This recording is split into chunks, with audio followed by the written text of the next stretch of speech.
Hello dear students, welcome to Bong mystery. তোমরা যারা আজকে ক্লাস 8-এর স্টুডেন্টরা দেখছো এই ভিডিওটা, তাদের জন্য থাকছে একটা স্পেশাল সুখবর। কি সুখবর? সুখবরটা হচ্ছে আমরা ফাইনালি চলে এলাম প্রশ্ন বিচিত্রা বা কোশ্চেন ব্যাংকের বেশ কিছু ইম্পর্টেন্ট কোশ্চেন নিয়ে। আশা করি এতদিনে তোমাদের ফার্স্ট চ্যাপ্টারটা পড়াই হয়ে গেছে, অর্থাৎ বল ও চাপ যে চ্যাপ্টারটা ছিল ওটা আশা করি পড়া হয়ে গেছে এবং সামনেই পরীক্ষা। আশা করি খুব হেল্পফুল হবে তোমাদের কাছে ভিডিওটা। তোমরা যারা ইউটিউবে দেখছো তারা এই ক্লাসেই যেটা দেখছো সেটা তোমরা করে নেবে, ভালো করে ভিডিওটা দেখো। আর যারা তোমরা আমাদের দিশা ব্যাচের স্টুডেন্ট আছো তারা কিন্তু অ্যাপের মধ্যে এই পিডিএফগুলো সবটা পেয়ে যাবে। এবার বলেছে দেখো এই একই কোশ্চেন একটু ঘুরিয়ে দিয়েছে, এরকমও কিন্তু তোমাদের পরীক্ষায় আসতে পারে। এমনটা নয় যে সবসময় ডিরেক্ট বলে দেবে, ভৌত রাশি দিয়ে জিজ্ঞেস করবে যে এসআই এককটি কি, সিজিএস একক কি, তা কিন্তু নয়। মাঝে মাঝে এমন কোশ্চেনও দিতে পারে এককটা আগে দিয়ে দেবে, দিয়ে বলবে এটা কোন রাশি। এগুলো খুবই একদম পাতলা হয়, তো একটু চাপ বেশি হলেই সেগুলো ফেটে যেতে পারে। তো উপরে গেলে যেখানে বায়ুর চাপটা কমে যায় সেই জায়গাটা গেলে কি হয়, বায়ুর চাপের তুলনায় আমাদের ভেতরকার শরীরের যে রক্তচাপটা বেশি হয়ে যায়, ফলস্বরূপ তারা ফেটে বেরিয়ে আসে। এবার বলেছে দেখো এই একই কোশ্চেন একটু ঘুরিয়ে দিয়েছে, এরকমও কিন্তু তোমাদের পরীক্ষায় আসতে পারে। এমনটা নয় যে সবসময় ডিরেক্ট বলে দেবে, ভৌত রাশি দিয়ে জিজ্ঞেস করবে যে এসআই এককটি কি, সিজিএস একক কি, তা কিন্তু নয়। মাঝে মাঝে এমন কোশ্চেনও দিতে পারে এককটা আগে দিয়ে দেবে, দিয়ে বলবে এটা কোন রাশির। বস্তু ভাসবে তখনই যখন বস্তুর ওজনের থেকে প্লবতা বলটা বেশি হবে অথবা সমান হবে। বেশি হলে একদম জলের বাইরেই ভাসবে, আর সমান হলে কিছুটা নিমজ্জিত অবস্থায় ভাসবে। আর বেশি দেরি করে লাভ নেই, ফার্স্ট চ্যাপ্টার বল ও চাপ থেকে আজকে শুধুমাত্র এমসিকিউ এবং ভিএসএকিউ যেটা আছে, অর্থাৎ এমসিকিউ বা তোমার শূন্যস্থান পূরণ 1 নম্বরের যা কোয়েশ্চেন আছে সেগুলো আমরা আজকে আলোচনা করে নেব। তাহলে আর দেরি না করে ঝটপট শুরু করে ফেলি নাকি? চলো, ফার্স্ট কোশ্চেন হচ্ছে কি? ফার্স্ট কোশ্চেন হচ্ছে ঘনত্বের এসআই একক কি? কি ঘনত্বের এসআই একক? ঘনত্বের এসআই একক, ঘনত্ব মানে কি? ঘনত্ব মানে আমরা জানি বস্তুর ভর বাই আয়তন। এবার এসআই বলেছে, তাহলে এখানে উপরে হবে এর জন্য কেজি আর নিচে হবে মিটার কিউব। তাহলে কেজি পার মিটার কিউব কোথায় আছে? দেখো, গ্রাম পার ঘনসেমি হবে না, কিলোগ্রাম পার ঘনসেমি হবে না, কিলোগ্রাম পার ঘনমিটার এটাও হবে না, কিলোগ্রাম পার ঘনমিটার মানে এটা হচ্ছে কেজি পার মিটার কিউব, এইটাই। তাহলে কারেক্ট অ্যান্সার হয়ে যাচ্ছে আমাদের কি, কিলোগ্রাম পার ঘনমিটার। হয়ে গেছে। নেক্সট কোশ্চেন আছে চাপের এসআই এককটি কি?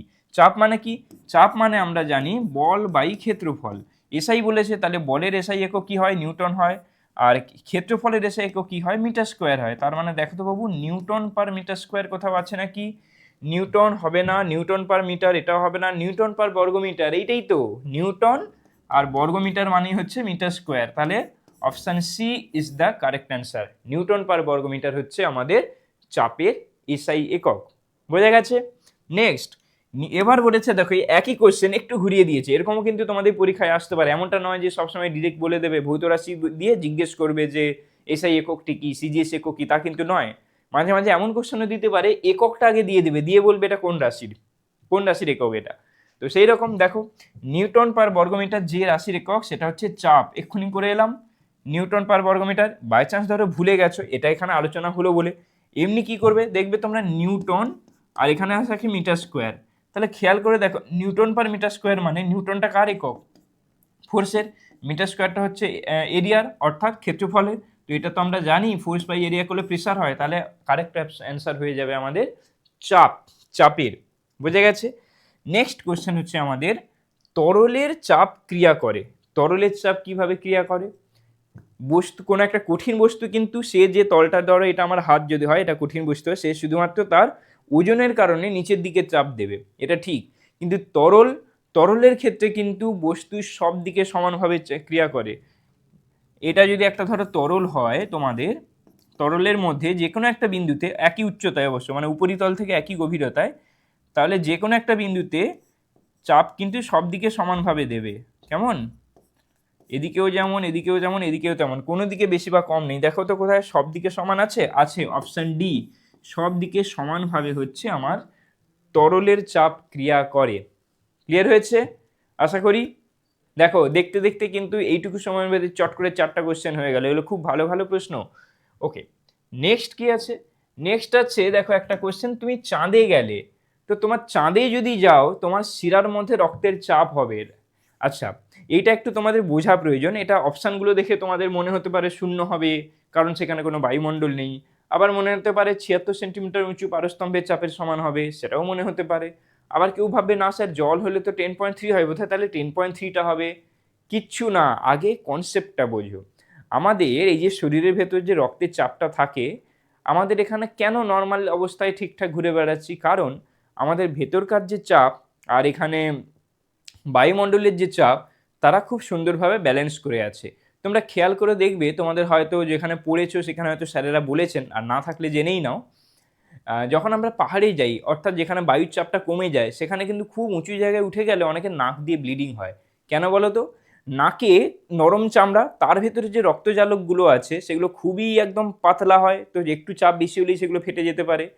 তো উপরে গেলে যেখানে বায়ুর চাপটা কমে যায়, সেই জায়গাটা গেলে কি হয়, বায়ুর চাপের তুলনায় আমাদের ভেতরকার শরীরের যে রক্তচাপটা বেশি হয়ে যায়, ফলস্বরূপ তারা ফেটে বেরিয়ে আসে। তাহলে এটা গেল পর্বতের কথা, যেখানে উঁচু অবস্থাতে বায়ুচাপ একটু হলে কম। আর চাঁদে কিন্তু বায়ুমণ্ডল নেই, মানে সেখানে বায়ুই নেই, বাইরে কেউই চাপ নেই, তাহলে রক্তচাপ কি হবে?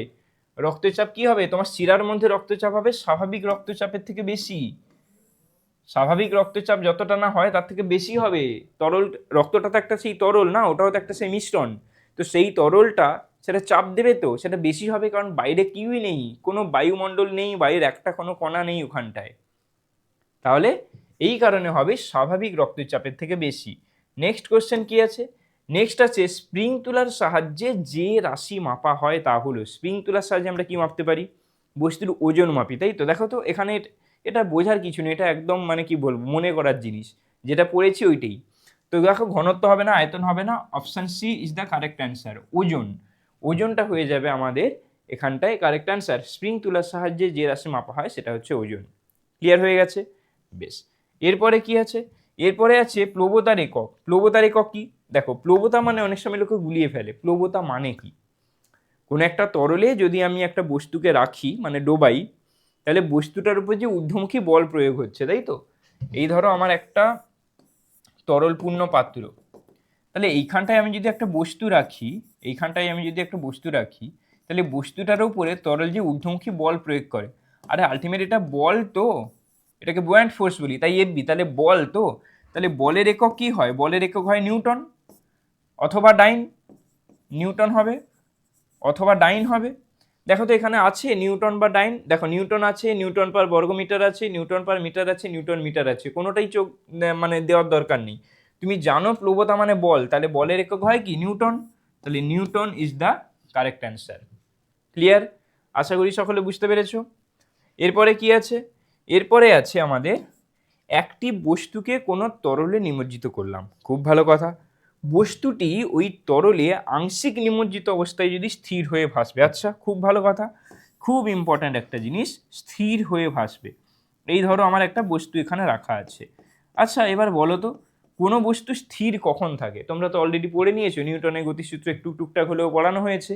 বস্তু স্থির কখন থাকবে? যখন বাইরে থেকে কোনো বল প্রযুক্ত না হয়। এটা কখন হবে স্যার? আলটিমেট ওই বস্তুটার উপরে যাতে কোনো বলই যদি প্রযুক্ত না হয়, তাই তো? প্রতিমিত হতে হবে বলটাকে। এখন দেখো একটা বস্তু আছে মানে তার তো নিচের দিকে নিজের তো একটা ওয়েট কাজ করবে। ধরো তার একটা বস্তুর ভর হচ্ছে এম, আর সেই স্থানের অভিকর্ষজ ত্বরণ হচ্ছে জি। তাহলে এই ডব্লিউ, অর্থাৎ এই ডব্লিউ ভর দিয়ে, বা ভর বলছি, ডব্লিউ ওজন দিয়ে পৃথিবী তাকে নিজের দিকে টানছে। তাহলে তাকে যদি নিচের দিকে কেউ টানে, ধরো আমি এখানে দাঁড়িয়ে আছি ডায়াসের উপরে, কিভাবে দাঁড়িয়ে আছি? পৃথিবী তো আমাকে টানছে। তাহলে তো আমার তো উচিত ছিল একদম পাতাল ফুঁড়ে একদম পৃথিবীর অভ্যন্তরে পৌঁছে যাওয়া। আমি কি তা যাচ্ছি? সেটা কেন হচ্ছে? ধরো এই যে পেনটা রেখেছি, পৃথিবী একে তো টানছে, কিন্তু আমিও হাত দিয়ে সমানভাবে কিন্তু ঊর্ধ্বমুখী একটা বল প্রয়োগ করছি, তাই সেটা স্থির আছে। তাহলে এখানে যদি এই বস্তুটার ক্ষেত্রে এটা প্রযোজ্য হয়, এখানে যখন স্থির থাকবে, এখানেও কেউ না কেউ এই ডব্লিউ এর সমান উপরের দিকে বল দিচ্ছে। তাহলে এটা হচ্ছে ডব্লিউ এর সমান উপরের দিকে একটা বল হলো, সেটা হচ্ছে এফবি, বা যেটাকে বলা হচ্ছে প্লবতা বল বা বুয়ান্ট ফোর্স। তাহলে এখানে দেখো অলরেডি আমি এক্ষুনি বলে দিলাম ডব্লিউ এর সমান হচ্ছে প্লবতা বল। তাহলে এখানে খেয়াল করে দেখো তো, প্লবতা বল আর বস্তুর ওজন সেটা সমান আছে কিনা কোথাও? এখানে বস্তুর ওজন গ্রেটার দেন প্লবতা বল, না হবে না। প্লবতা বল গ্রেটার দেন বস্তুর ওজন, এটাও হবে না। প্লবতা বল সমান বস্তুর ওজন, একদমই ঠিক। প্লবতা বল সমান বস্তুর ওজন, এইটা হয়ে যাবে আমাদের কারেক্ট অ্যান্সার। কারণ যতটা ওজন কাজ করছে ততটাই যদি প্লবতা বল ঊর্ধ্বমুখে কাজ করে, তবেই আমার সম্ভব স্থির হয়ে ভেসে থাকা। সেই কারণে এটা আংশিক নিমজ্জিত অবস্থায় বলেছে। বোঝা গেছে? ক্লিয়ার আশা করি। খুব ভালো। এরপরে কি আছে? এরপরে আছে নেক্সট কোশ্চেন আমাদের, একটি পাত্রে জলে একটি বড় কাঠের টুকরো স্থির হয়ে ভাসছে, খুব ভালো, কিন্তু একটা লোহার পেরেক দিতে সেটা জলে ডুবে যায়। এক্ষেত্রে নিচের কোন বিবৃতিটি ঠিক? আচ্ছা, সেখানে যা হবে হবে। এখানে বলছে একটা একটা গামলা বা একটা পাত্রে জল রাখা আছে, সেখানটায় আমি কাঠের টুকরো রেখেছি, কাঠের টুকরোটা দিব্যি ভাসছে, কিন্তু ধরো একটা সরু আমি লোহার পেরেকটা দিয়ে দিলাম, তখন দেখা যাচ্ছে ডুবে যাচ্ছে। ঠিক আছে, তাহলে ভাসছে আবার ডুবে যাচ্ছে, দুটো ব্যাপার। আচ্ছা বাবু, এইখানটায় বলো তো ভাসবে কখন আর ডুবে যাবে কখন? কোনো বস্তু একবার কি পড়েছ মনে করে নেওয়া যাক। বস্তু ভাসবে তখনই যখন বস্তুর ওজনের থেকে প্লবতা বলটা বেশি হবে অথবা সমান হবে। বেশি হলে একদম জলের বাইরেই ভাসবে, আর সমান হলে কিছুটা নিমজ্জিত অবস্থায় ভাসবে। ঠিক আছে, আর যদি প্লবতা বল বস্তুর ওজনের থেকে কম হয়, অর্থাৎ নিচের দিকে যতটা না বল ওপরের দিকে ততটা বল দেওয়া যাচ্ছে না, তাহলে কি হবে? বস্তুটা নিচের দিকেই যাবে, আলটিমেট ডুবে যাবে, তাই তো? এখন এই প্লবতা বলের সাথে কি কার সম্পর্ক আছে? আর্কিমিডিসের সূত্রটা মনে পড়ছে? কোনো বস্তুকে জলে ডোবালে বস্তুটি জলের যে পরিমাণ, অর্থাৎ যে আয়তন, জল ঠিক বলবো না, তরল বলা যায়, ওকে ওকে ওকে ওকে তরল দিয়েই বলি। কোনো তরলে কোনো বস্তুকে ডোবালে বস্তুটি তরলের যে আয়তনকে অপসারিত করে, সেই আয়তন তরলের যে ওজন, সেটাই প্লবতা বল। এখন দেখো একটা বড় কাঠের টুকরো, বড় একটা কাঠের টুকরো, আমি এটা এঁকে দেখাই। ধরো এরকম আমার জলের এটা হচ্ছে উপরিতল, ঠিক আছে, একটা বড় কাঠের টুকরো এরকম ভাবে ভাসছে।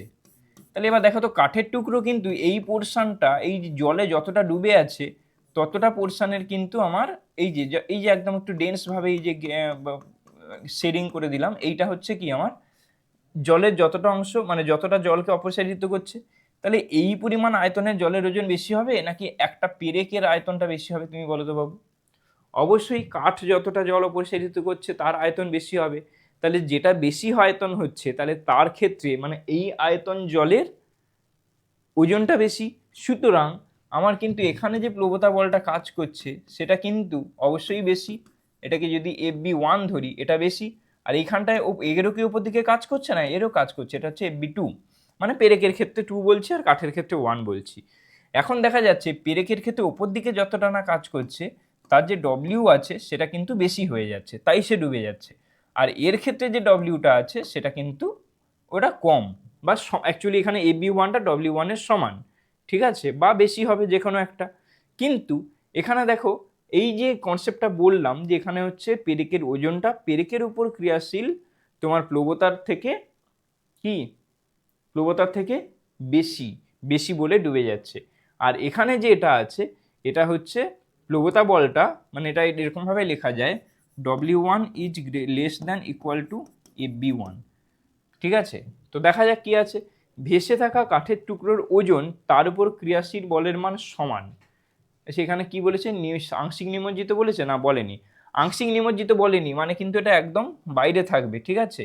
এটা হচ্ছে আংশিক নিমজ্জনের ক্ষেত্রে, বোঝা গেছে? সরি, এটা হচ্ছে আংশিক নিমজ্জনের ক্ষেত্রে। আংশিক নিমজ্জন যদি না হয় তাহলে কেমন হবে ব্যাপারটা? এরকম দাঁড়াবে, এই হচ্ছে আমার জল, পুরোটাই তার বাইরে একটা কাঠের টুকরো ভাসছে। তাহলে কি হবে? তার যতটা না ওয়েট, প্লবতা বল তার থেকে অনেক বেশি, তাই থেকে জলের বাইরেই তুলে দিয়েছে। তো ভেসে থাকা কাঠের টুকরোর ওজন তারপর ক্রিয়াশীল প্লবতার মান হচ্ছে সমান। আচ্ছা ঠিক আছে, মানলাম এটা একটা। এরপরে বলেছে ভেসে থাকা কাঠের টুকরোর ওজনের চেয়ে তারপর ক্রিয়াশীল প্লবতার বলের মান বেশি, তারপর ক্রিয়াশীল প্লবতার মান বেশি, খুব ভালো। ডুবে যাওয়া লোহার পেরেক যেটা আছে তার ওজন তার উপর ক্রিয়াশীল প্লবতার মানের চেয়ে কম। মানে ওজনটা হচ্ছে তোমার প্লবতার মানের চেয়ে কম, তাহলে ওজন যদি প্লবতার মানের থেকে কম হতো তাহলে কি ওটা ডুবে যেত? হবে না, এটা হবে না। লোহার পেরেক ডুবে গেছে কারণ তার উপরে জল কোনো ঊর্ধ্বমুখী বল প্রয়োগ করেনি। এটা কি আদৌ সম্ভব? ওর তো একটা আয়তন আছে, পেরেকটা যখন ডুবছে কিছুটা আয়তন আছে, মানে জলকেও কিছুটা আয়তন নিশ্চয়ই সে অপসারিত করছে। তাহলে সেই যেটুকু যত কমই হোক, সেই যে জলটা অপসারিত করেছে তার তো একটা নির্দিষ্ট ওজন থাকবে, তার মানে একটু হলেও প্লবতা বল থাকবে। তাহলে আমার এটাও হবে না। ক্লিয়ার? আর অপশান A, B এর দিকে দেখো, ভেসে থাকা কাঠের টুকরোর ওজন আর তারপর ক্রিয়াশীল প্লবতার মান সমান।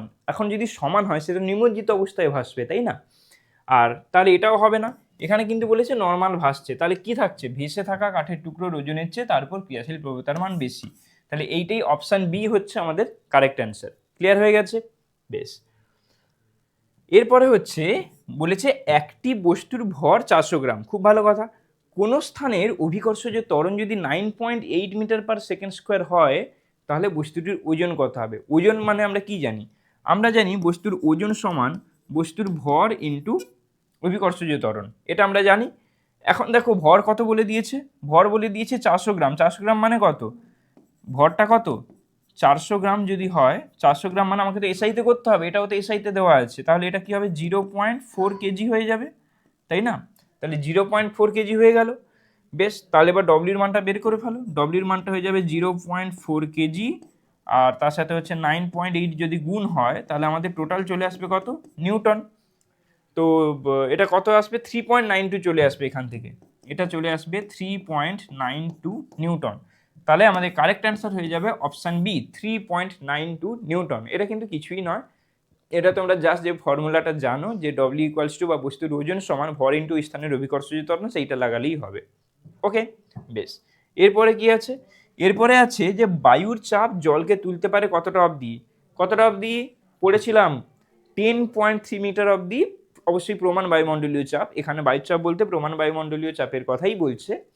তো বায়ুর চাপ জলকে তুলতে পারে 10.3 মিটার হাইট অবধি। তাহলে correct answer is again B. কি ব্যাপার, বঙ্গমিষ্টিতে পড়ছে বলে সব বি নাকি? তাহলে 10.3 মিটার। ওকে, বেশ।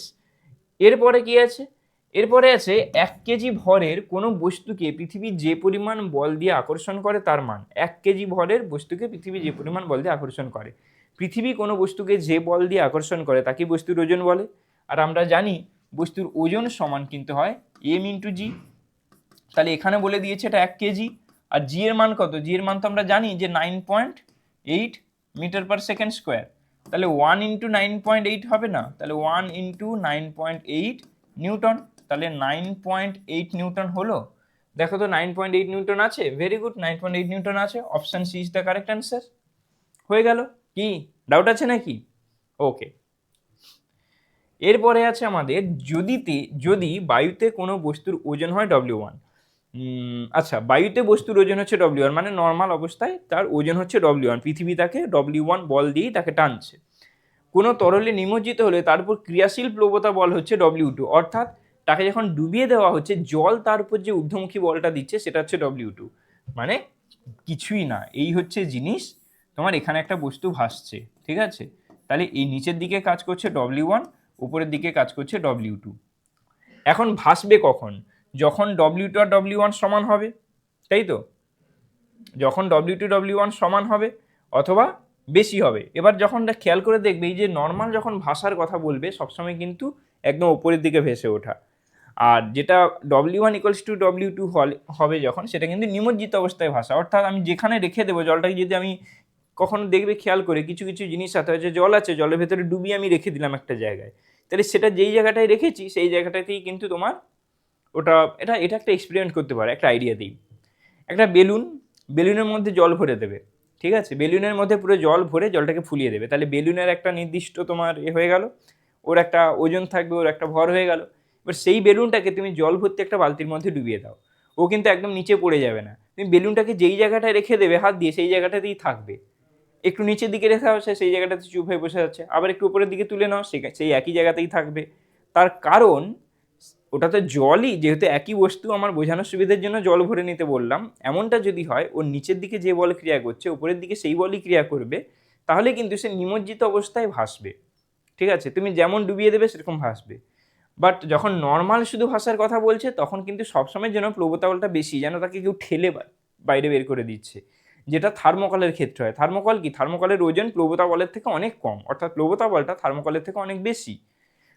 থার্মোকলের যদি ওজনটা যদি W1 হয় নিচের দিকে, আর প্লবতা বল যদি W2 হয়, এখানে W2 গ্রেটার দ্যান W1 হবে। ভাষা বলতে এটাই সবসময় বোঝায়। তাহলে দেখো আমার এখানে ভাসছে বলেছে, তাহলে উপরের দিকে হচ্ছে W2, নিচের দিকে হচ্ছে W1। তাহলে ভাসবে মানে কি W2টাকে অবশ্যই বেশি হতে হবে, তাহলে W2 গ্রেটার দ্যান W1। দেখো দেখি এটা আছে কিনা। W1 গ্রেটার দ্যান W2 হবে না, সমান তো হবে না। সমান হতে পারতো যদি আংশিক নিমজ্জিত অবস্থায় ভাষার কথা বলতো। W1 greater less than W2, W2 greater than W1 মানেই কিন্তু W1 লেস দ্যান W2, তার মানে হয়ে যাচ্ছে আমার কিন্তু এইটা, বস্তুর ওজনটা প্লবতা বলের থেকে কম হতে হবে তবেই ওটা ভাসতে পারবে। ক্লিয়ার? আশা করি বুঝতে পেরেছো, ঠিকঠাক তো? বেশ, এরপরে আমরা চলে যাই নেক্সট টপিকে, নেক্সট কোশ্চেনে। নেক্সট কোশ্চেন কি আছে? 10 কেজি ভরের একটি বস্তুকে পৃথিবীর যে বলে নিজের দিকে টানে, একই এটা যেটা ওইটাই। 10 কেজি ভর মানে তাহলে আমার এফ সমান কি হবে, মানে এখানে ডব্লিউ হতো, ওকে, তাহলে ডব্লিউ সমান কি হবে? ডব্লিউ সমান হবে এম ইন্টু জি। এম কত বাবু? এম হচ্ছে আমাদের 10 কেজি, আর জি হচ্ছে 9.8 মিটার পার সেকেন্ড স্কোয়ার, তাহলে হচ্ছে আমার 98 নিউটন। এটাই তো অ্যান্সার। দেখো দেখি 98 নিউটন আছে, 9.8, 98, এই তো এটাই option B. Again option B, B for Bong mishti. বুঝলে, পরীক্ষায় যখন না এটা বলবো না, এটা করলে তোমরা বলবে স্যার বিদেশ স্যার বলেছিলেন আমি সেরকম করে দিয়েছি, ভুল হয়ে যাবে, কেস খেয়ে যাবো একদম, এরকম করবে না। আগের ক্লাসে এরকম হয়েছিল, ওদেরকে বলা হতো লাগিয়ে যে বি ফর বং মিষ্টি, বি হলেই বি ফর বং মিষ্টি, বং মিষ্টিতে পড়ছে তো, তাই যে সমস্ত অপশানগুলো হয় বি, তো বি ফর বং মিষ্টি। তো এটা আরও একটা কারণ আছে, অ্যাকচুয়ালি বি আর ডি শুনতে অনেক সময় কাছাকাছি লাগে তো বোঝা যায় না যখন শুধু বলা হয়, তো সেই থেকে এসেছিলো প্রথমে বি বলতে বং মিষ্টি তো বি দিয়ে শুরু হয়, তো আর ডি ফর ডেলহি ফেলি কিছু একটা দিয়ে বোঝানো হতো, তো সেই থেকেই শুরু হয়েছিল বি ফর বং মিষ্টি, তো এখনও সেটাই চলে, তাই আমরা লাগিয়ে বলি পরীক্ষায় যদি কিছু না পারো বি ফর বং মিষ্টি বলে দিয়ে চলে আসবে। বাট যদি নাম্বার ভুল হয় তার দায়িত্ব কিন্তু বিদেশ স্যারও নেবে না, তার দায়িত্ব কিন্তু বং মিষ্টিও নেবে না, সুতরাং নিজের রিস্কে, ভালো করে, তো পড়াশোনাটা ভালো করে করলেই হবে আর কি। আমরা এই তো কোশ্চেন ব্যাঙ্কগুলো এখানে করাচ্ছি, আলোচনা তো হয়েই যাচ্ছে, আশা করি তোমাদের খুব উপকারে লাগবে এটা। তো ক্লাসগুলো কেমন লাগছে সেগুলো জানাবে নিচে কমেন্টে। তোমরা যারা ইউটিউবে দেখছো এটা কমেন্টে জানাবে। আর আর কি আর কি ক্লাস করো। জলের ঘনত্ব, জলের ঘনত্ব কি? জলের ঘনত্ব হচ্ছে 1 কেজি প্রতি লিটার বলেছে, 1 কেজি প্রতি মিটার।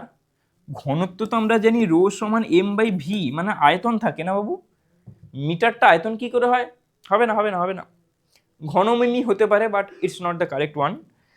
1 কেজি প্রতি ঘনসেমি একদমই নয়, 1 কেজি কখনোই নয়, 1 গ্রাম প্রতি ঘনসেমি হয় আমরা জানি, আর 1000 কেজি প্রতি ঘন মিটার হয় জানি, বাট আরও একটা জিনিস 1 কেজি প্রতি লিটারও হয়। তোমরা আরেকটু বড় হলে দেখবে, 9-এ এটা পড়বে, বা তোমাদের এমনি হয়তো ক্লাসেও হয়তো স্যারেরা বলেছেন, 4 ডিগ্রি সেন্টিগ্রেড উষ্ণতায় 1 কেজি জলের যে আয়তন তাকেই 1 লিটার বলা হয়। তার মানে কি দাঁড়ালো? 1 কেজি পার লিটার না, 1 লিটারের ভর হয় 1 কেজি, সেইভাবেই তো বলা হয়। তো জলের ঘনত্ব কিন্তু অ্যাকচুয়ালি এখানে এইভাবে বলে দেওয়া হয়েছে, এটা অ্যাকচুয়ালি আরও মানে প্রিসাইজ হতে গেলে বলতে হতে 4 ডিগ্রি সেন্টিগ্রেড উষ্ণতায়। পরে একটা অঙ্ক আছে এরকম, আজকে করব কোথাও না কোথাও, আজকে হোক বা আরও একটা ভিডিও যদি আনা যায় সেখানে হোক, আমরা করব আজকে, ওকে। তো জলের ঘনত্ব হচ্ছে 1 কেজি প্রতি লিটার, মানে এরকম লেখা হয় 1 কেজি পার লিটার। এখন একটা জিনিস, এই 1 কেজি প্রতি লিটার থেকে তোমাকে যদি মিটার কিউবে যেতে হয় কি বলবে? 1 কেজি প্রতি লিটার থেকে মিটার কিউব যেতে গেলে কিন্তু তোমাকে হয়ে যাবে আবার 1000। কেন? লিটার মানে কিন্তু এটা তোমরা বলে দিই এখানটায়, 1 লিটার মানে কিন্তু 1 ডেসিমিটার কিউব, এইটা সবসময় মাথায় রাখবে। তো ডেসিমিটার থেকে মিটার কিউব যেতে গেলে যা যা করতে হয়, 1 ডেসিমিটার মানে 1 এর 10 মিটার, তাহলে 1 ডেসিমিটার কিউব মানে 3খানা 1 এর 10 গুণ হয়ে মিটার কিউব আসবে। তো এইভাবে পরপর যখন করবে দেখবে ওটা 1000 কেজি পার মিটার কিউব চলে আসছে। একইভাবে যখন সেন্টিমিটারে যেতে চাইবে তখন দেখবে 1 গ্রাম পার সেন্টিমিটার কিউব চলে আসছে। ক্লিয়ার হয়েছে? বোঝা গেছে ব্যাপারটা? Very good. তো এটা হয়ে গেল আর কি, তাহলে এই পেজে যা যা কোশ্চেন আছে 4টেই আমাদের হয়ে গেছে, খুব ভালো। এরপরে হচ্ছে আমাদের আরও একটা কোশ্চেন বলেছে, স্পর্শতলের ক্ষেত্রফল বৃদ্ধি পেলে ঘর্ষণ বল কি হবে? আচ্ছা বলো তো বাবু, ঘর্ষণ বল স্পর্শতলের ক্ষেত্রফলের উপর ডিপেন্ড করে আদৌ? করে না তো, আমরা পড়েছিলাম তো, একটা বাক্সকে শুয়ে রাখি বা দাঁড় করিয়ে রাখি, অর্থাৎ স্পর্শতলের ক্ষেত্রফল চেঞ্জ হোক বা না হোক, ঘর্ষণ বল কিন্তু সেমই থাকে। তাহলে কার উপরে ডিপেন্ড করে? ডিপেন্ড করে নিম্নমুখী বলের উপরে, বেসিক্যালি ওখানে তাহলে বস্তুর ওজনের উপরে, তাই তো? তাহলে স্পর্শতলের ক্ষেত্রফল বৃদ্ধি পেলে ঘর্ষণ বল তো বাড়েও না কমেও না, তাহলে কি হবে? একই থাকবে। Option C is the correct answer এখানে, ওকে। নেক্সট কি বলেছে, তরলে ডোবালে কোনো বস্তুর উপর যে ঊর্ধ্বমুখী বল ক্রিয়াশীল হয় তাকে কি বলে? এক্ষুনি বললাম, একটা তরলে কোনো বস্তুকে ডুবিয়ে দাও, ওর ওজনটা হচ্ছে কি, পৃথিবী নিচের দিকে যে বল দিয়ে টানছে ওইটা, আর তরলটা উপরের দিকে যে বল দিবে সেটাকে বলা হচ্ছে প্লবতা। তো দেখো দেখি বাবু, প্লবতা is the correct answer, option B, প্লবতা হচ্ছে কারেক্ট অ্যান্সার। বোঝা গেছে? Very good. এরপরে আরো একটা কোশ্চেন আছে যে তরলের ঘনত্ব বেশি হলে প্লবতা কি হবে? তরলের ঘনত্ব বেশি হলে প্লবতা কি হবে, এটা আমরা পড়েছিলাম। কি বলেছিলাম? আর্কিমিডিসের সূত্রে ছিল একটা পরীক্ষা, তোমার তরলের ঘনত্ব যদি বেশি হয় তাহলে কেন প্লবতা বেশি হয় সেটার কনসেপ্টটা আছে, সেটা আমি বলে দেবো। বাট আগে বলো কেন হবে বলো তো। আমরা পড়েছিলাম যে যদি বেশি ঘনত্বের কোনো তরল নেই তাহলে একই জিনিস যখন ডোবাবো তার কিন্তু প্লবতা বলটা বেশি হবে। তার কারণ প্লবতা কি, যে কোনো বস্তুকে কোনো তরলে ডোবালে সে যে আয়তনের তরল অপসারিত করে সেই তরলের তোমার ওজন। এখন একটা কথা ভাবো, দুটো তরল আছে, তো সেম আয়তনে যদি দুটো তরল তুমি নাও, যার ঘনত্ব বেশি তার কি হবে, ওজনটাও তো বেশি হবে যেহেতু ভর বেশি, আর যার ঘনত্ব কম তার ভর যেহেতু কম ওজনও কম হবে। তাহলে ওজন কার বেশি হলো, যার ঘনত্ব বেশি, তার একই আয়তন তো, তাহলে যার ওজন বেশি হবে তার তো প্লবতা বলও বেশি হবে, এটা তো আমরা জানি। সেই কারণে কিন্তু বলা হয় তরলের ঘনত্ব বেশি হলে প্লবতা বল বেশি হবে। Option A is the correct answer. Clear? কি ঠিকঠাক লাগছে? বেশ। এরপর হচ্ছে আমাদের নেক্সট কোশ্চেন, সেটা হচ্ছে কি, একটি বস্তুকে তরলে নিমজ্জিত করলে ওই বস্তুটি আংশিক নিমজ্জিত অবস্থায় স্থির হয়ে আসবে। এখানে যে আংশিক নিমজ্জনের কথা বলছে, আংশিক নিমজ্জিত মানে এইরকম হয়ে আছে, ঠিক আছে, অথবা সম্পূর্ণ নিমজ্জিত অবস্থায় যখন আছে, এটা কিন্তু বস্তুর, আচ্ছা আংশিক নিমজ্জিত, আচ্ছা আচ্ছা আচ্ছা সরি, আংশিক নিমজ্জিত বলেছে, মাই মিস্টেক। ছবিটা আর একটু ভালো করে এঁকে নিয়ে, আংশিক নিমজ্জিত অবস্থায় বলেছে মানে এরকম কিছুটা ভাসছে আর কিছুটা ডুবছে। আচ্ছা দেখো তো, তাহলে এখানে বস্তুর তরলটা কতটা অপসারিত করছে, এইটুকু, তাহলে এইটুকু অপসারিত করছে, এইটুকু যে অপসারিত করছে তাতেই কিন্তু দেখো প্লবতা বলটা বস্তুর ওজনের সাথে সমান হয়ে যাচ্ছে, তাই তো? তাহলে এখানে এখানে কি হবে, আংশিক নিমজ্জিত অবস্থায় কিন্তু এই যে ভাসছে পুরোটা এখন হচ্ছে না, তাহলে প্লবতা বল কোথায় কোথায় কোথায়, এই তো প্লবতা বল হচ্ছে বস্তুর ওজনের থেকে বেশি। ঠিক আছে, এখানে প্লবতা বল বলতে তোমরা পরে গেলে পড়বে আরও একটা জিনিস হয়, যেটা হচ্ছে ম্যাক্সিমাম বুয়ান্ট ফোর্স বা সর্বোচ্চ প্লবতা বল, যেটা আমরা প্লবতা বল বলতে সাধারণত সর্বোচ্চ প্লবতা বলই বলি। তো সর্বোচ্চ প্লবতা বল কিন্তু অনেক বেশি, যে কারণে বস্তুটা ভাসে। বোঝা গেছে? তাহলে এটা যদি এর উপরের দিকে বুয়ান্ট ফোর্স হয় আর এদিকে যদি এর ডব্লিউটা হচ্ছে কি বস্তুর ওজন হয়, তাহলে এই বুয়ান্ট ফোর্সটা বেশি বলে তো এটাকে ভাসিয়ে রেখেছে, তাই না? বস্তুর ওজন মানে কিন্তু পুরোটার।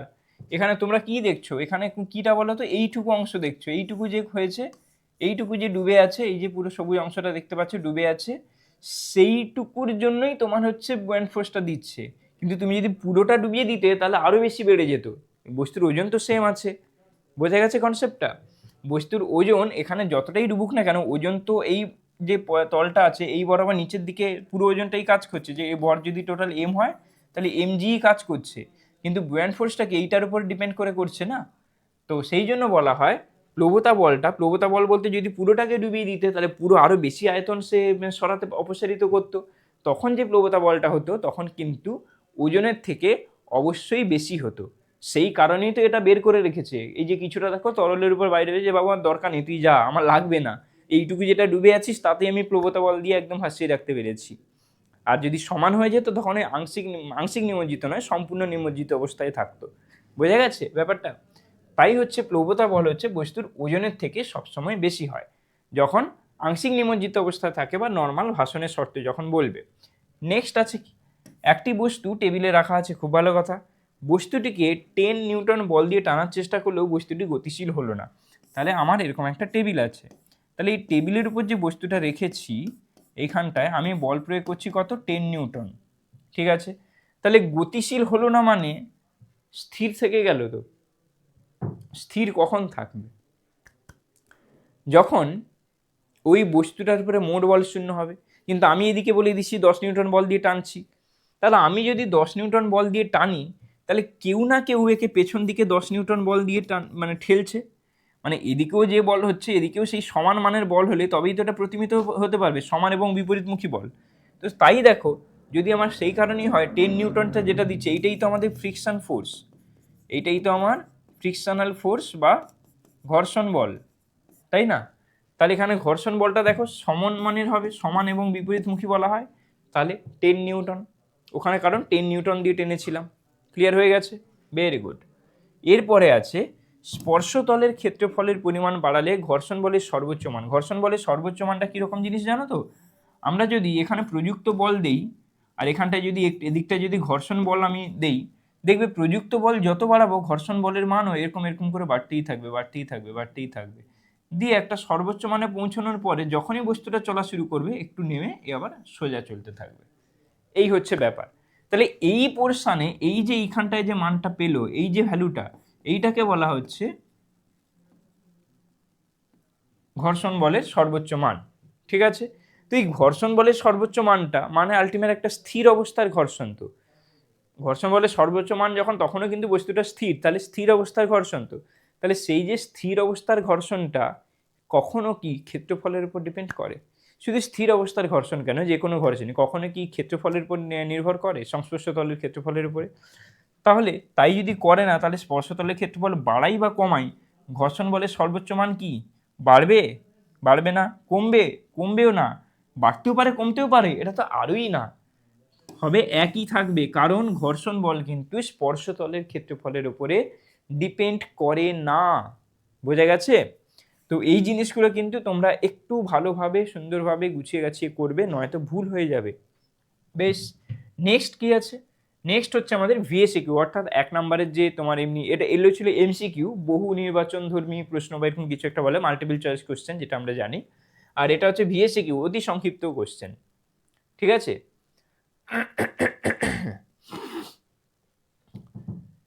তো নেক্সট হচ্ছে কি, পৃথিবী পৃষ্ঠে কোনো বস্তুর ওজন বলে দিয়েছে 19.6 নিউটন, ডব্লিউ সমান আমরা জানি এমজি।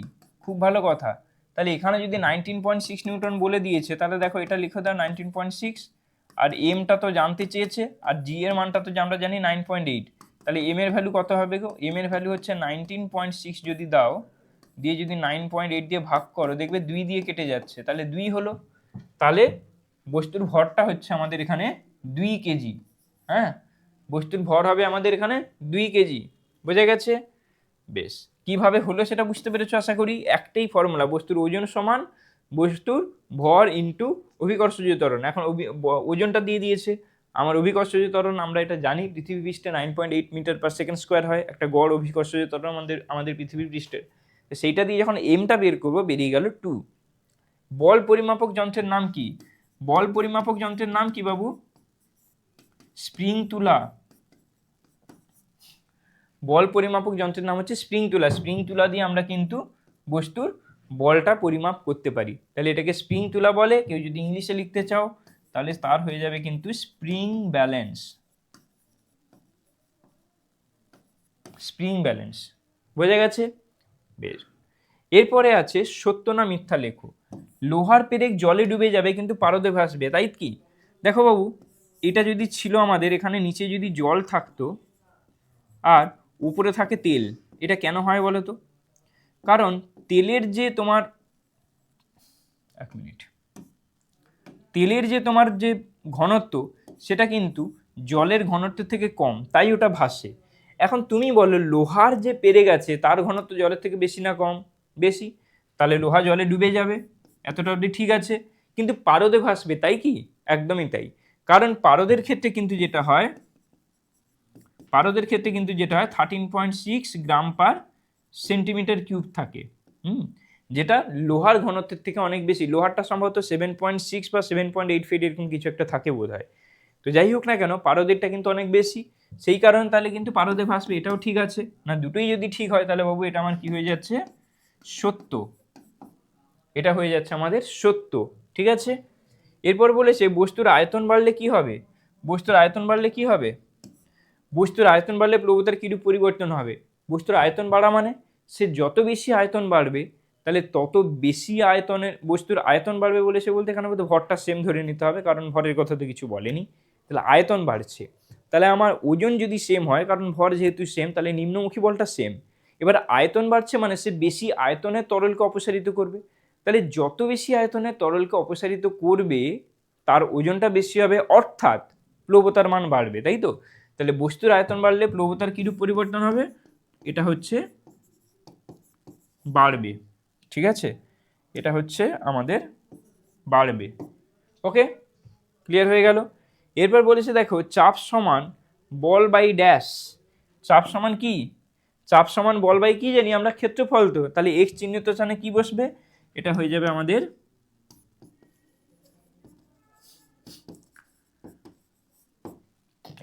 আমাদের ক্ষেত্রফল। বল বাই ক্ষেত্রফল হলে তবেই আমরা চাপ পাই, তাহলে আমাদের এখানে কারেক্ট অ্যান্সার হয়ে যাচ্ছে ক্ষেত্রফল। ক্লিয়ার? কি কঠিন লাগছে নাকি? হ্যাঁ, কঠিন লাগছে? একদম কঠিন নয় কিন্তু, একটু যদি ঠিকঠাক পড়েছো চ্যাপ্টার 1টা, মানে 1.1 তোমাদের অ্যাকচুয়ালি, তাহলে কিন্তু এগুলো কিছুই না, এগুলো একদম জলের মতো সোজা। আর কি আছে, তাছাড়া তো করাচ্ছি আমরা এখানে, দেখে নাও ঝটপট করে। আশা করি যেটুকু মানে এই চ্যাপ্টার থেকে মোটামুটি যা যা কোশ্চেন আসতে পারে টুকটাক, যেহেতু একটা প্রশ্ন বিচিত্রা মানে প্রায় সব রকম কোশ্চেনই থাকে, তো সেগুলো আশা করি সকলের হয়ে যাবে। ঠিক আছে, ঠিকঠাক লাগছে তো? ওকে, নেক্সট। এরপর আছে সত্য না মিথ্যা লেখো। একই উচ্চতা এবং স্থির অবস্থা থেকে অবাধে পতনশীল সব বস্তুই সমান দ্রুততায় নামে।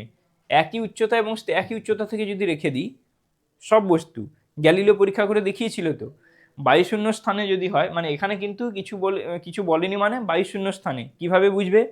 অবাধে পতনশীল। অবাধে পতনশীল মানেই কিন্তু বায়ুশূন্য, কারণ বায়ু থাকলে তো বায়ুর বাধা থাকবে। তাই অবাধে পতনশীল বস্তু মানেই আমরা ধরে নেই ওই জায়গাটা কোনো বায়ু নেই।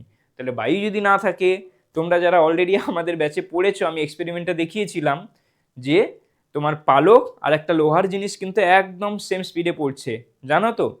তো যারা অনলাইন ব্যাচে আমাদের পড়ো, দীপ্তি ব্যাচে, তারা অলরেডি জানো। আর তোমরা যারা এমনি বাইরের স্টুডেন্ট আজকে দেখছো প্রথম আমাকে, তো তারা জেনে নাও গ্যালিলিও একটা পরীক্ষা করেছিলেন পিসার হেলানো ওই মিনারটা থেকে।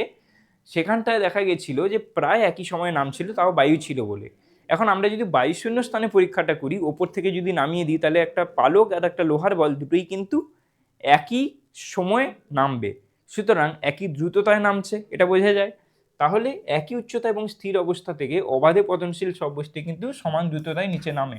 এটা অবশ্যই এটা সত্য, ঠিক আছে? এটা অবশ্যই সত্য। এরপরে হচ্ছে আমাদের কি, একটি 10 কেজি ভরের বাটখারাকে হাতে রাখলে বাটখারাটি হাতের উপর কত নিউটন বল প্রয়োগ করবে? দেখো বস্তুটার ভর বলে দিয়েছে আমার কত, 10 কেজি। বস্তুটার ভর যখন 10 কেজি বলে দিয়েছে, আর জি আমরা কত জানি? জি আমরা জানি 9.8 মিটার পার সেকেন্ড স্কোয়ার। তাহলে এটার যা ওজন সেটিতে তার বল প্রয়োগ করবে। তাহলে এম ইন্টু জি যদি করি, তাহলে দেখবে 10 ইন্টু 9.8 যদি করি নিউটন, তাহলে আমার টোটাল কত আসে? 98 নিউটন হয়ে যাচ্ছে। এ শূন্য, ঠিক আছে? তাহলে 10 কেজি ভরের বাটখারাকে হাতে রাখলে বাটখারাটি হাতের ওপর 98 নিউটন বল প্রয়োগ করবে। এখানে অলরেডি নিউটন দেওয়া আছে, তাই আমি এর ইউনিটটা লিখলাম না।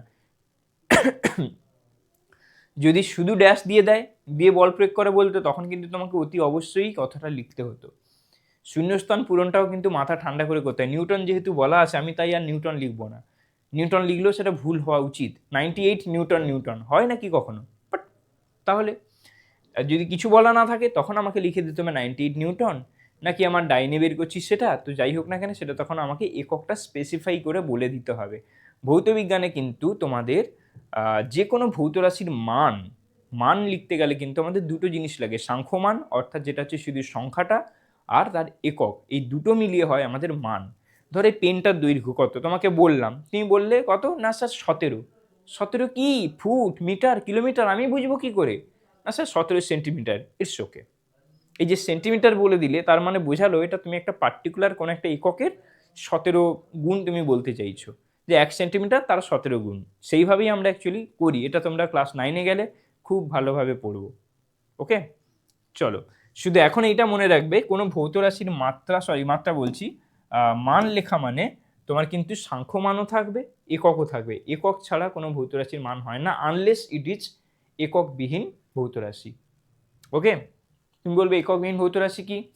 আজকের ক্লাসে নয়, সেটা পরে হবে, যখন হবে তখন হবে। এখন চলো, বলেছে চাপের পরিমাণ তরলের উচ্চতা ছাড়াও আর কোন কোন বিষয়ের উপর নির্ভর করে। দেখো তরলের চাপ সমান কি বলেছিলাম বাবু? এইচ রো জি। তাহলে এখানে উচ্চতার কথা তো বলে দিয়েছে, বাকি তরলের ঘনত্ব এবং অভিকর্ষজ স্থান। তাহলে এখানটায় কি হবে? এখানে এটা হবে তরলের ঘনত্বের উপর হবে, আর যেই স্থানে করা হচ্ছে সেই স্থানের অভিকর্ষজ স্থান, এটা কি বলেছে, হ্যাঁ, তাহলে কোন স্থানের অভিকর্ষজ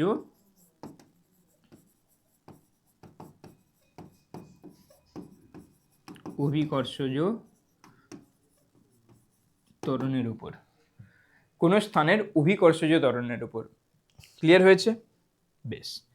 এরপর হচ্ছে জলের শহরাঞ্চলে জল সরবরাহ ব্যবস্থা জলের কোন ধর্মের উপর নির্ভরশীল। আমরা জানি যে ধরো এই যে দুটো তুমি স্বচ্ছ পাইপ যদি নিয়ে জল রেখে দাও, দেখবে পাইপের হাইট দুটো যাই হোক না কেন, জলের লেভেলটা কিন্তু সবসময় সমান আছে। জল তাহলে সমান থাকতে চায়, তাই তো?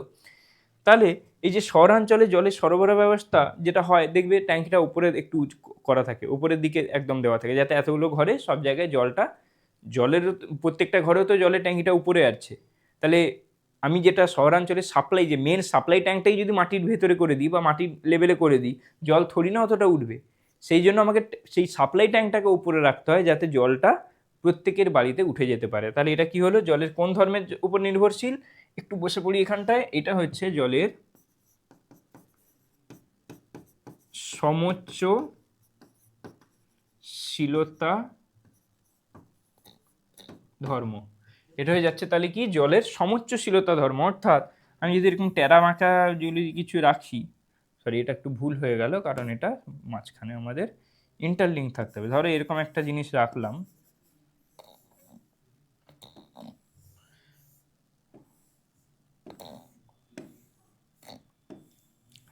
এরকম পরস্পরের সাথে ইন্টারলিঙ্ক অবস্থা, এরকম বিভিন্ন রকম শেপের যদি জিনিস রাখি, দেখবে প্রত্যেকটার ক্ষেত্রেই কিন্তু জলের লেভেলটা সেম থাকবে। অর্থাৎ শেপ যাই হোক না কেন, টেরা আঁকা রোগা মোটা যাই হোক না কেন, জলের লেভেলটা কিন্তু প্রত্যেকের সেম থাকে। এইটাকে বলা হচ্ছে সমোচ্চশীলতা ধর্ম। জল সবসময় সমান উচ্চতা অবধি থাকতে চেষ্টা করে। বুঝে গেছে? বেশ। এরপরে কি আছে, শূন্যস্থান পূরণ করো। বলেছে কোন স্থানে তরলের প্রবাহের দিক নির্ভর করে তরলের ড্যাশের উপর। এটা কিন্তু শুধু তরল নয়, যে কোনো প্রবাহী। বলবে স্যার প্রবাহী জিনিসটা কি? প্রবাহী মানে ইংলিশ টার্মটা হচ্ছে ফ্লুইড। এবার ভাবো দেখি ফ্লুইড কি? ফ্লুইড বলতেই প্রথমে মনে হলো স্যার ফ্লুইড মানে তো কোনো একটা লিকুইড। না, এইখানটা একটা কনসেপচুয়াল মিস্টেক আছে তোমাদের। প্রবাহী মানে যা কিছু প্রবাহিত হতে পারে, ফ্লুইড মানে যা কিছু ফ্লো হতে পারে। তাই ইংলিশ টার্মটা এরকম। তো প্রবাহী মানে কি, বাংলাতেই বোঝো। প্রবাহী মানে কি, যা কিছু প্রবাহিত হতে পারে। বায়ু তো একটা গ্যাস, গ্যাস প্রবাহিত হতে পারে না? হ্যাঁ স্যার। তরল প্রবাহিত পারে? হ্যাঁ প্রবাহিত হতে পারে। তাহলে তরল গ্যাস দুটোই কিন্তু প্রবাহী, এবং এই দুটোর ক্ষেত্রেই কিন্তু প্রবাহটা হয় কেন। একটা জায়গায় যদি বায়ুর উচ্চচাপ হয়ে যায়, একটা জায়গায় যদি বায়ুর নিম্নচাপ হয়ে যায়, তখন তো আমরা জানি যে উচ্চচাপযুক্ত অঞ্চল থেকে বায়ু চলে আসে নিম্নচাপযুক্ত অঞ্চলে। ভূগোলে টুগোলে তো আমরা পড়ে থাকবে। তো বায়ু যদি উচ্চচাপ থেকে নিম্নচাপে আসতে পারে, সেটাও তো একটা প্রবাহী। তো তরলও তো তাই করবে, একই তো নিয়ম রে বাবা। কেনই তোমাদেরকে বলার সময় এটা বলানো হয়নি যে ধরো এখানে একটা দিকে হাইট আমার বেশি আছে আর একটা দিকে আমার হাইটটা কম আছে, তাহলে এটা যদি বি পয়েন্ট হয়, এটা যদি এ পয়েন্ট হয়, তাহলে এখানে এই যে জলের এই উচ্চতাটা বেশি আর এর যে কম, তার মানে এখানে আমার তো প্রেশারটা বেশি, এখানে তো প্রেশারটা কম। তাহলে যেহেতু P1 গ্রেটার দ্যান P2, তাহলে এই জায়গাটার প্রেশারটা কত? P1, এখানে P2, তাহলে এই জায়গা থেকে জলটা এদিকে যাবে। তার মানে এটা কিসের উপর ভিত্তি করলো? চাপের উপরে। চাপ যত বেশি, সেই উচ্চচাপযুক্ত অঞ্চল থেকে নিম্নচাপযুক্ত অঞ্চলের দিকে প্রবাহী সবসময় প্রবাহিত হয়। সেটা জল হতে পারে, গ্যাস হতে পারে, যা কিছু হতে পারে। ওকে, তাহলে তো কোনো তরলের প্রবাহের দিক নির্ভর করে কার উপরে? চাপের উপর। এটা অ্যাকচুয়ালি আরো তরলের তো বলাই আছে, ঠিক আছে। তাহলে তরলের চাপের উপরে, ঠিক আছে, তরলের চাপের উপরে। নেক্সট আছে আমাদের পারদের ঘনত্ব দিয়ে দিয়েছে 13.6 গ্রাম পার সেন্টিমিটার কিউব। তোমাকে কেজি পার মিটার কিউব এককে নিয়ে যেতে হবে। এটা খুব ভালো। এটা কিসে দেওয়া আছে বলতো?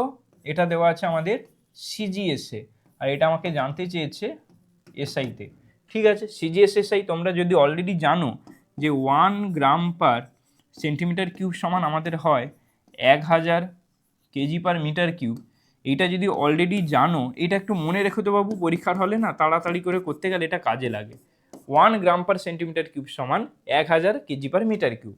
তো সেটা যদি হয়, তোমরা অলরেডি জানো যে, তাহলে ঠিক আছে স্যার পারদের ঘনত্ব আপনি বলছেন 13.6 গ্রাম পার সেন্টিমিটার কিউব। তো আমি কেজি পার মিটার কিউবে যেতে গেলে 1 গ্রাম পার সেন্টিমিটার কিউব সমান 1000 কেজি পার মিটার কিউব, মানে 1000 দিয়ে গুণ করে দিলে হয়ে যাবে। তাহলে আমি স্যার এটা লিখে দিতে পারি 13.6 ইন্টু আমি যদি 1000 করে দিই গুণ, তাহলে আমার চলে আসবে কেজি পার মিটার কিউব। তাহলে আমার এটা কত দাঁড়িয়ে যাবে 13600 কেজি পার মিটার কিউব। ঠিক আছে, এটাই অ্যান্সার। এবার কারোর যদি বাই চান্স মনে থাকলো না তখন কি করবে?